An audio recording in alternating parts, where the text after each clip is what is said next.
Olá, boa tarde a todos. Dando sequência aqui ao assunto dos últimos vídeos, referente aos capacitores e a qualidade, uso específico para cada aplicação, e cada vez mais os reparadores e empresas desprezando esses detalhes que no final acabam descobrindo da importância, mas infelizmente no Brasil não é fácil encontrar componente eletrônico de boa qualidade. Dizem original durante a venda, né? Mas a gente sabe como funciona. E aí paga-se um preço alto, é o preço Brasil, agora cada vez mais, por tentar comprar isso lá fora, né? Então tem aqui um conjunto de capacitores, eles já estavam apresentados aqui nos outros vídeos também,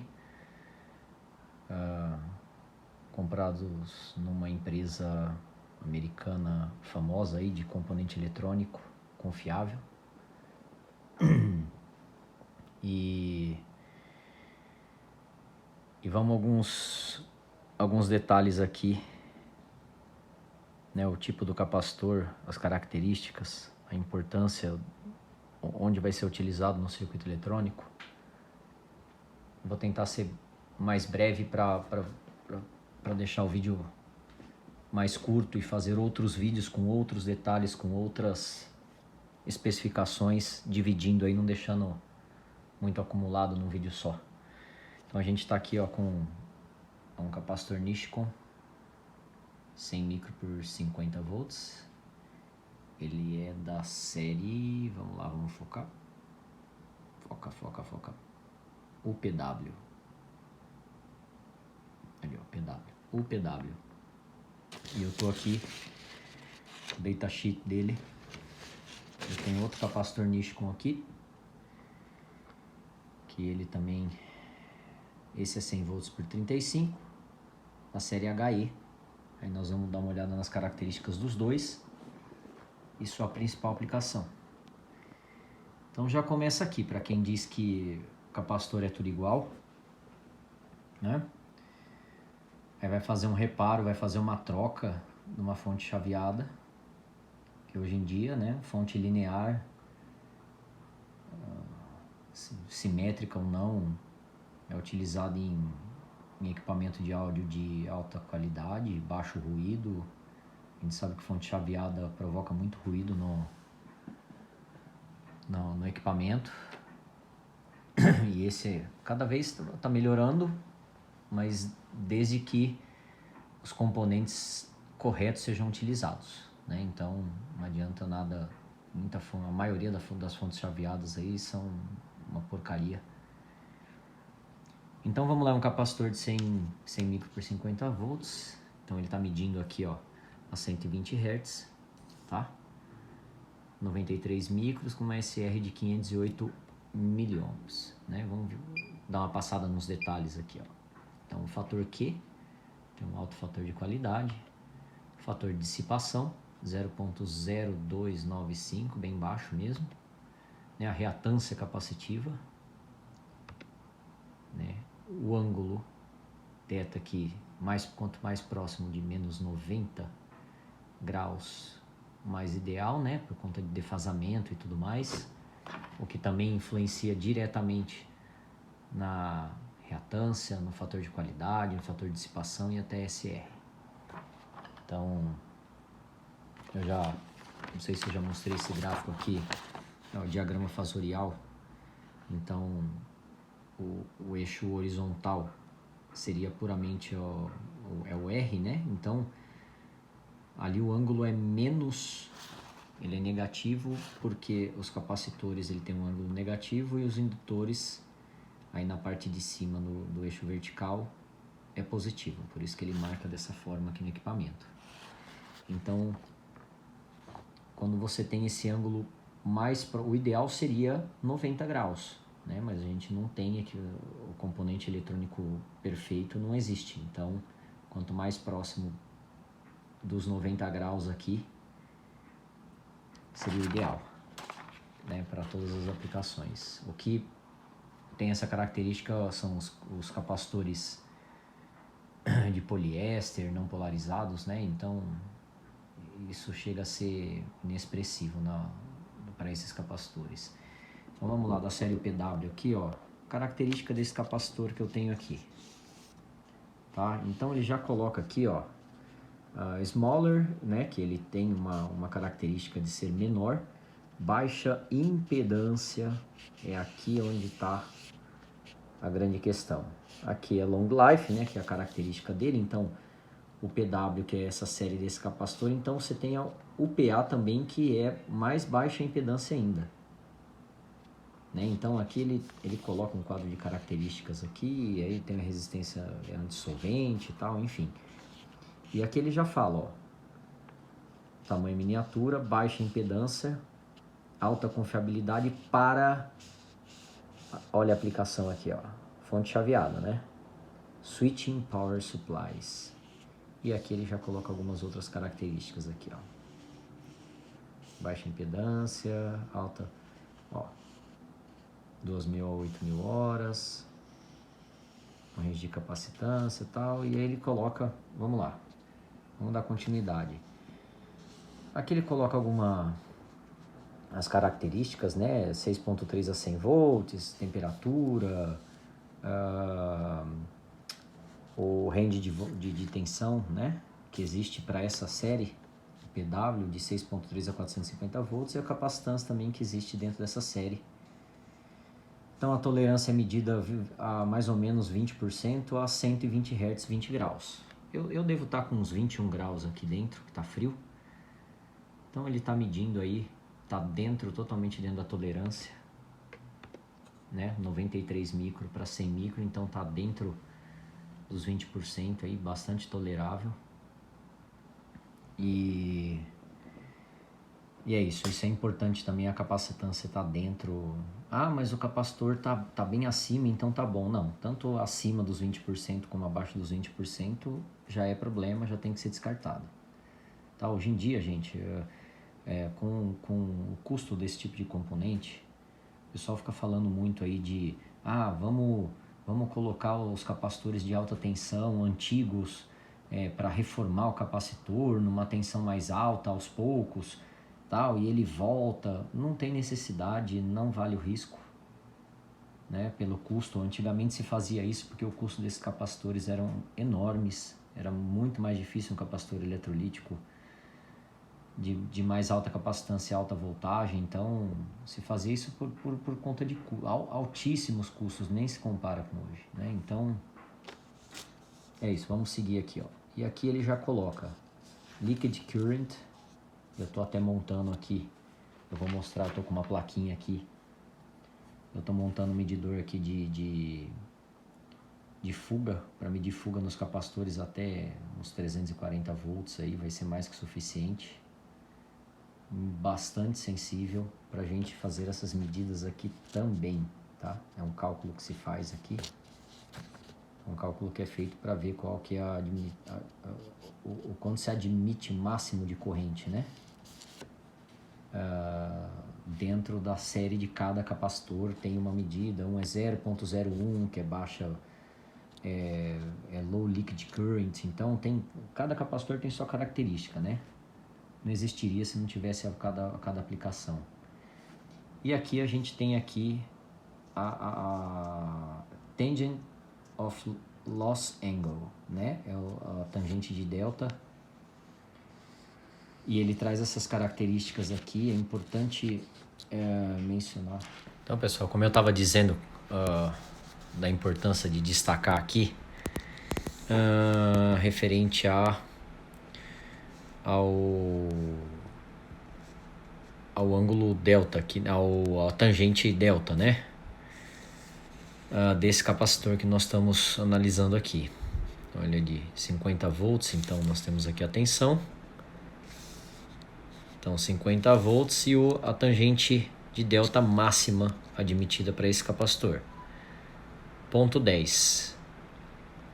né? Então, assim, tudo tá relacionado. Uma coisa que eu estava comentando, ó, a medida de frequência a tabela ela não traz qual é a ESR desse capacitor máxima. Então o cálculo tem que ser feito em cima desses valores aqui, né? Tem tem um aqui para capacitâncias acima de 1000 microfarads adicionar 0,02 e a cada 1000 sucessivamente, né? Então seria que se fosse de 1000 micros adicionaria 0,02, então ficaria 0,12 e assim por diante, né? Então o nosso capacitor tem 100 micro, então a gente vai considerar esse valor aqui. E a medida ela é feita em 120 Hz, 20 graus, tá? Então, como que funcionaria isso? Então a gente teria que calcular em cima disso qual é a SR máxima para esse capacitor na frequência de 120 Hz. Então eu vou pegar o cálculo ele é feito, então vamos lá, é 0,10, né? Que é 50 volts aqui. 0,10 dividido, essa é a fórmula, por 2 vezes o π vezes a frequência, que é 120, vezes 100 micro. Então, um capacitor de 100 micros, 100 na 6. É igual. Então, para esse capacitor, nessa tensão, a SR máxima admitida para ele seria 1.326 ohms, 1.32 ohms.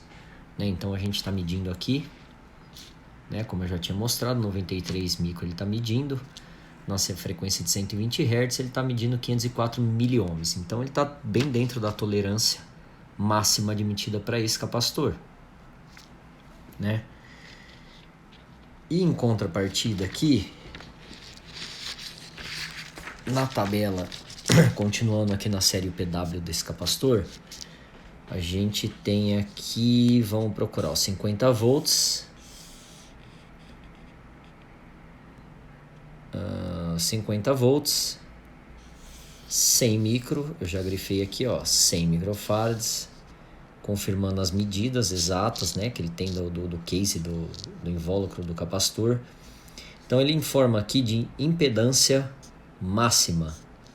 Aqui ele já coloca a 100 kHz. Então, impedância máxima 0,234 em 100 kHz. E aqui ele coloca o ripple, né? Que ele consegue a 100 kHz 105 graus, né? Tem que em miliampere RMS. Então tem que considerar isso aqui também, né? Na temperatura máxima aqui admitida pelo capacitor. Então vamos lá, 0.234 é a impedância máxima. A impedância ela está muito relacionada, né, direta quando você vai verificar, medir a impedância, tudo tá ligado. A reatância capacitiva, a impedância. Quando você vai medir a impedância de um capacitor, na fórmula você tem a reatância capacitiva, é a raiz de reatância capacitiva ao quadrado mais a SR ao quadrado, que aí você tem a impedância, né? E a reatância capacitiva também está diretamente relacionada ao fator Q de qualidade e ao fator de dissipação, né? Então tudo isso tá relacionado, tá linkado à reatância capacitiva e à ESR. Então fala, a ESR não importa. Importa, porque no final ela vai, esses valores vão ser influenciados pela ESR, certo? Então uma ESR alta vai mudar o fator de qualidade, vai mudar o fator de dissipação. e isso vai mudar no circuito, vai ter uma consequência. A curto prazo, provavelmente. A longo prazo, mais ainda. Né? Então, assim, qualquer capacitor serve? Não serve. Hoje em dia, tudo é alimentado por fonte chaveada. E a escolha de um capacitor na hora da troca vai ser importante. Teve um caso que eu vi um relato que a pessoa estava reparando, trocando os capacitores de filtro na saída da linha de 5 volts, né, do 12 volts de uma fonte chaveada de uma televisão. Trocou o capacitor, identificou, o capacitor estava estufado, que é muito comum, perdeu capacitância, aumento da DSR, trocou os capacitores e simplesmente não funcionou igual estava antes. E aí foi trocando até que colocou um capacitor com uma característica diferente e esse capacitor funcionou. A hora que foi ver, era um capacitor de baixa impedância, baixa ESR, porque vai influenciar diretamente, né, no resultado final ali, porque a saída dessas tensões que vai para a placa principal de televisor, por exemplo, é de alta frequência, né, do circuito PWM. Então não é qualquer capacitor que vai se dar bem com isso, né? Rejeição de Ripple e por aí vai. Vai depender de um monte de fator. Então, outra coisa que precisa ser... Vamos ver aqui, ó. Deixa eu dar uma olhada primeiro na impedância máxima admitida aqui. Eu vou trocar aqui na ponte. Vamos lá, impedância... Olha só, 120 Hz não é essa medida, né? Dá 14.15 ohms, né? Então vamos colocar na frequência que o datasheet pede, né? Que é 100 kHz. E nós vamos lá mudar a frequência lá para... Vai caindo, ó. 1 kHz, 10 kHz, 100 kHz, né? Então aqui, impedância máxima admitida a 20 graus, importante. Aqui é uma medida a menos 10 graus, tá? Você vê que altera um pouco, mas só que a gente não tem essas condições, principalmente no Brasil, mas é importante levar isso em conta. Então a 20 graus é 0.234 ohms. E nós estamos medindo nesse capacitor aqui 0.18, 184. Então tá dentro da tolerância máxima aqui, da permissão máxima, né, da permissividade máxima para esse capacitor. Isso tem que ser levado em conta sim, também. Né? Principalmente esses capacitores de baixa qualidade, que eu já medi alguns aqui, depois eu vou mostrar, que a impedância informada no datasheet não condiz, o capacitor já está muito acima já do que diz o datasheet, não é assim que tem que funcionar, né? A gente sabe que não é assim que funciona. Então, uma coisa que eu comentei, né, que é um capacitor específico aqui para fontes chaveadas, né, utilizado em fonte chaveada, por quê? Baixa impedância, baixa ESR. Muita gente está ignorando a questão da impedância, né, de capacitores de baixa impedância. Isso, todo vídeo que você encontra, não, a impedância aqui a gente não vai falar porque tem menor impacto. Não tem menor impacto. Você vai colocar um capacitor com alta impedância na saída na retificação de uma fonte chaveada, você vai ter um problema sério, porque a impedância vai brigar com a impedância ali, com a frequência, né? Vai gerar ali uma alteração na frequência de saída e vai gerar uma distorção na forma de onda da saída ali na filtragem da fonte chaveada, né? O que pode, dependendo do que você estiver alimentando, de qual circuito for, vai influenciar sim, né? A alta ESR principalmente, capacitores que não tem baixa ESR na saída de fonte chaveada ali, que sempre tem uma alta frequência, vai ter um impacto negativo, vai ter sim um impacto negativo. Outra coisa aqui que eu gostaria de... eu só queria mostrar aqui que eu estou medindo ele em série, né? Série o paralelo. Então, capacitores aí, principalmente eletrolíticos que têm mais alta capacitância, a gente mede em série. E capacitores até mesmo eletrolítico aí, já na escala de nanofarads, é medido, já se considera medida em paralelo, e capacitores de poliéster e por aí vai, né? Quanto menor a capacitância, aí tem que medir em paralelo. Então eu vou medir aqui, voltar aqui para 120 Hz. O fator de dissipação já comentei. Agora aqui, ó, o ângulo. O que isso interfere, né? Quanto mais próximo de 90 graus, a gente sabe que é um capacitor ideal. Capacitores eletrolíticos, ele tem essa característica de se aproximar menos em relação aos de poliéster, que é praticamente um capacitor ideal aí, né? Não, isso nem é levado em consideração nessas medições. Vamos lá, aqui isso está relacionado ao defasamento, né, de tensão e corrente. Então, quanto mais distante de 90 graus, aí nós já estamos falando de fator de potência, né? Do quão eficiente esse capacitor vai ser no circuito. Se você colocar capacitores com esse ângulo aqui mais distante, com baixa qualidade, geralmente os capacitores de baixa qualidade, reatância capacitiva, enfim, ESR alto, isso daqui vai alterando e vai caindo. Vai caindo para 80, para 75 e por aí vai. Você vai ter um defasamento maior e você vai ter um fator de potência alterado no seu circuito. Você vai ter um circuito com baixa eficiência, de uma maneira geral. Você vai piorando a eficiência do teu circuito. Você vai colocar um capacitor desse num circuito de áudio, em classe AB, onde já tem uma eficiência mais baixa, você só vai piorar.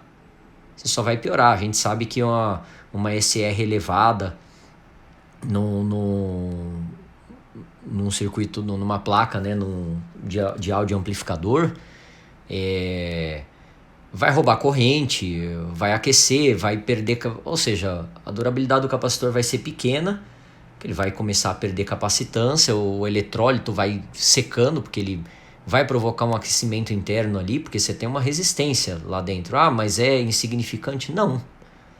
Depende, tem capacitores aí em áudio aí que eu peguei aqui algumas placas aqui que tava era um resistor praticamente, 4, 5, 6 ohms. Ah, mas tem baixa capacitância. Ok, baixa capacitância, a tendência é ter uma SR mais elevada, a tensão, baixa tensão também.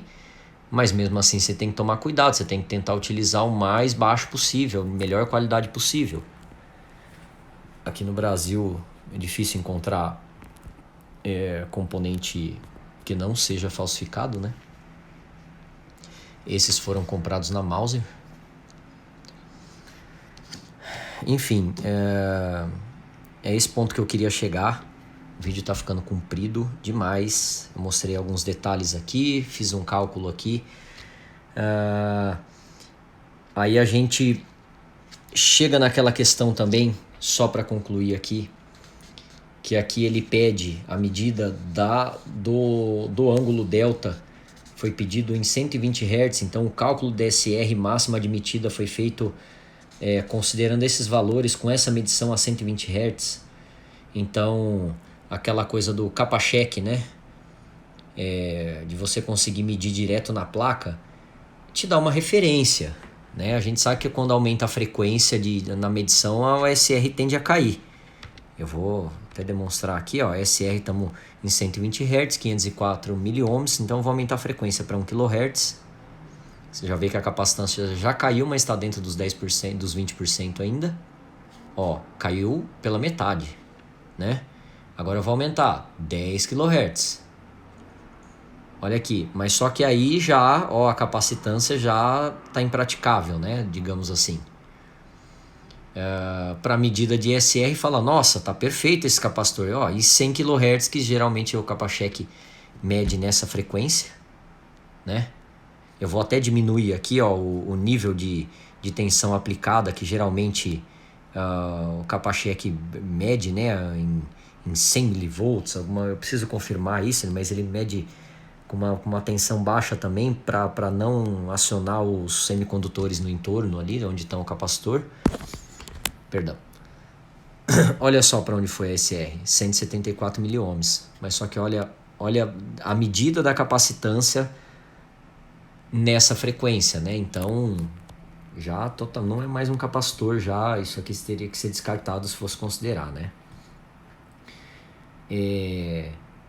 Aí é que tá. Qual que é a referência? Eu posso usar o Capacheck e falar, tá perfeito meu capacitor. Tô medindo ele a 100 kHz e a SR tá super baixa. Uma vez que o datasheet ele pede, né? O valor de referência é esse. Então, essa é a SR. E eu vou até conferir aqui para uma SR nessas tabelas genéricas. Essas tabelas genéricas de internet, ou atrás mesmo aqui desse medidor aqui, universal, né? Ele coloca, vamos ver aqui. Vamos pegar aqui um capacitor de 100 micro por 50 volts. Aqui não vai ter 50, vai ter 63, mas ele admitiria aqui entre 35 e 50 volts. Olha o máximo. 007, 005, ou seja, 50 miliohms, 7 miliohms, 70 miliohms, 60 miliohms aqui no meio da escala aqui. Então, e aí? Como fica? A melhor opção é pegar o datasheet do componente. Ele que vai informar qual que é a especificação ideal para o capacitor que você está medindo, né? Porque essa tabela aqui, ela tem algumas coisas estranhas, né? Tem alguns valores aqui, tá pequeno, de repente aumenta, de repente diminui. Então, não foi feito baseado cientificamente, né? Dentro da especificação. Foi uma amostragem que fizeram e colocaram ali. Então, eu acho que ela não é nenhuma... Ela é uma... Você poderia levar em conta?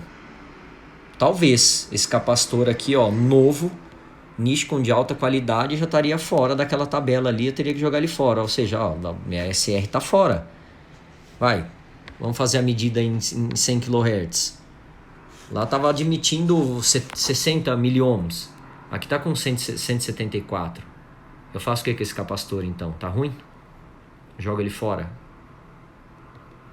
Não, né? É isso. Eu vou entrar em outras considerações aqui. Fazer um comparativo também com esse UHE. Esse capacitor aqui, ele tem baixíssima impedância também. Até mais baixo que essa versão. Então aqui, ó, as versões UPA tem menor impedância ainda. Então quer escolher um capacitor para regulagem de tensão na saída de fonte chaveada? Cara, procura o capacitor ideal, vai procurar o datasheet do componente que você está comprando, pergunta na loja, o dono vai querer te dar aquela engrupida, né? Não, é tudo igual, não, isso aqui é bom, não é, né? Então, só como uma referência, né? Esse é um capacitor de 100, essa outra versão de 100 micro também, como esse que eu estou medindo, mas só que ele é por 35 volts. E aí a gente olha só a diferença de um para o outro. Ele é de 35 volts. Então, ele já marca aqui, ó, 100 kHz, 0.13, né? E aqui tem uma pequena diferença. Se a gente pegar ele a 35 volts também nessa versão aqui, o PW, 100 micro, ele já dá 0.11. Um pouquinho abaixo, um pouquinho melhor que o outro ainda, né? Então, algumas considerações têm que ser feitas sim. Tem que considerar impedância, né? ESR, tá tudo relacionado. Se você tem uma ESR elevada, você tem um fator de dissipação elevado, você tem um ângulo com maior defasamento, você tem a tangente de delta também, tudo isso vai alterar. A reatância capacitiva e depois o arco tangente também, a gente vai fazer um cálculo do arco tangente do Q, né, do fator de dissipação de qualidade, e o cosseno desse ângulo para a gente chegar a alguns valores e fazer algumas considerações também. Eu não gosto muito de cálculo, também não tenho... não é minha praia, mas a gente precisa levar em consideração. O que eu comentei aqui tá a plaquinha, ó, só para finalizar, para fazer as medições de fuga de corrente dos capacitores até uns 340 volts, mais ou menos. Isso aqui está liberado na internet. Eu vou tentar deixar o link aqui abaixo aqui do canal do colega aqui. Tá em inglês, mas só que dá para colocar a tradução ali, simultânea. O nome dele tá na placa aqui. Eu mandei fazer essa plaquinha aqui, ó, de excelente qualidade. É uma placa dupla face aqui. Olha só. Já comprei todos os componentes de excelente qualidade para montar também. O potenciômetro da Alps aqui de 1 mega. A chave de 5 posições aqui, que vai na parte contrária da placa aqui. Depois para um microamperímetro, voltímetro, enfim. Eu vou montar para a gente fazer os testes aqui de fuga de corrente nos capacitores também.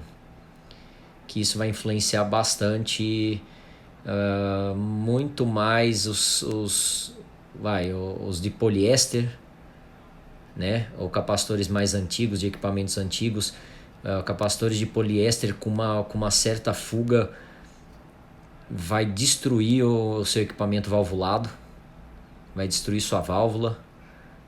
Então não pode admitir uma fuga, mesmo que pequena. Isso tem um limite grande, você tem que chegar até o capacitor nessa linha, na placa das válvulas de equipamento valvulado, tem que chegar a praticamente giga-ohms né, esse capacitor tem que medir, né, próximo disso, para não ter fuga ali. Porque se você tiver a gente tem uma resistência paralela também, não só em série nos capacitores. Então essa resistência paralela, principalmente, a gente vai medir também nos capacitores eletrolíticos dentro da sua tensão, qual a fuga. Ele tem uma fuga máxima admitida também, que está aqui no datasheet aqui, né? Então a gente vai fazer esse cálculo aqui, ó. Olha como é baixo essa versão aqui, ó. 0,01 vezes a capacitância vezes a tensão, ou 3 microampere, ou o que for maior, né? Então, se der abaixo, o que for maior, você considera aqui 3 microampere, que é realmente baixo para um capacitor eletrolítico. Esse capacitor é excelente. É uma série excelente esse capacitor aqui. Então, a gente vai falar disso também. Vou mostrar um pouco da montagem aqui desse equipamento. Eu tenho mais 4 placas, né? Que é um mínimo de 5. Eu vou usar uma só. Eu vou considerar por enquanto aí, quem quiser essa plaquinha aqui, eu posso até considerar vender, porque o esquemático tá no canal dele, ele liberou o Gerber dessa plaquinha, então é gratuito também, não vou ganhar nada em cima disso, nem em cima dele, ele não vende, ele disponibilizou de forma gratuita. E eu vou citar ele aqui, que é o mais correto, ó. O nome do canal dele já está aqui, ó. É o EONN. Se vocês procurarem esse canal na internet, vocês vão encontrar. Tá bom? Eu vou colocar o link para o canal dele aqui, que ele faz umas considerações importantes aqui. Esse equipamento é bem bacana, bastante sensível. Tá bom? Até a próxima.